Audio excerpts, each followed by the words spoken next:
High, এটা হলো episode 1 of posting good foods. কদিন আগে আমি চলে গেছিলাম কলকাতার খুব ফেমাস একটা বাঙালি রেস্টুরেন্ট সোল অফ বেঙ্গলে। ওদের রোজই বাফেট চলে, তাই ভাবলাম বাফেটটাই ট্রাই করা যাক। প্রথমেই ওরা 2 রকমের ওয়েলকাম ড্রিঙ্ক সার্ভ করে টেবিলে, সাথে ভেজ নন ভেজ মিলিয়ে 3 রকমের স্টার্টার।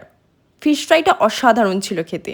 অবশ্যই বাফেট যখন আনলিমিটেড, যতবার বলবে ওরা টেবিলে এসে সার্ভ করে দিয়ে যাবে। ওদের অ্যাম্বিয়েন্সটাও আমার ভীষণ পছন্দ হয়েছে, পিওর বাঙালিয়ানা ভাইব দিয়েছে। মেন কোর্সে চিকেন, মাটন, চিংড়ি, পোলাও সব রকমের খাবার ছিল। প্রতিটা খাবারের টেস্টও ছিল অসাধারণ।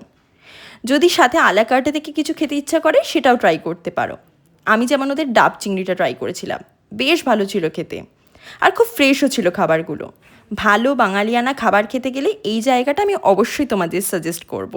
যাও, খেয়ে অবশ্যই জানিও তোমাদের কেমন লাগলো। টাটা।